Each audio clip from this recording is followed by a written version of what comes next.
कौनो लड़का के प्रेम हो गए रहे, प्यार हो गए रहे,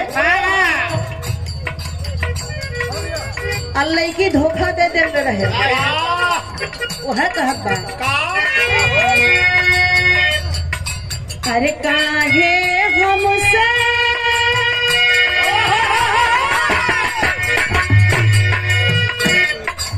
अरे काहे हमसे नैन लड़ाई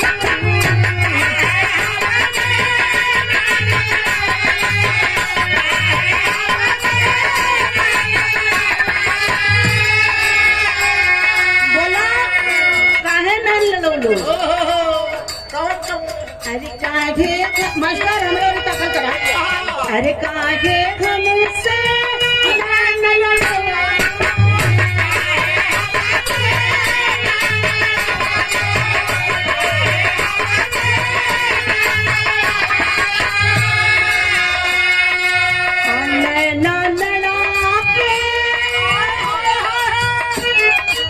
अरे नैन लड़ा के काहे चुरा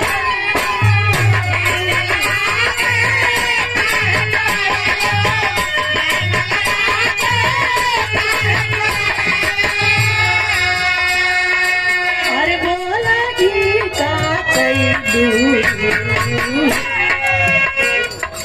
अरे बोला गीता कई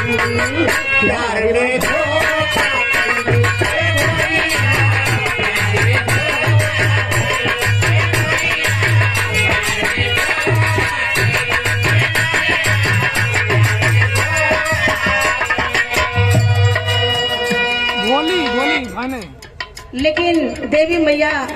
से यह प्रार्थना बा मास्टर काहे गमो के याद भुलाई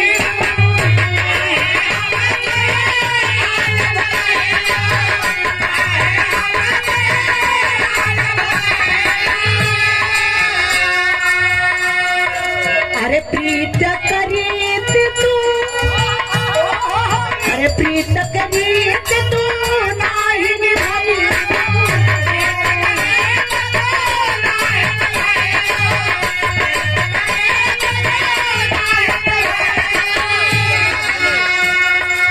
अरे तेरी अभी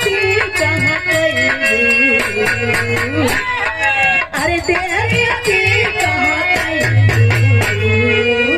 काहे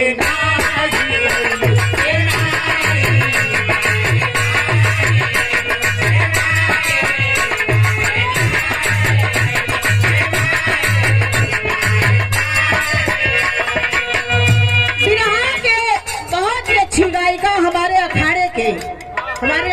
के नाम रोशन करने वाली बहुत ही अच्छी गायिका रजनीगंधा भैया बिरहा तो बड़ी मेहरारू गावत है।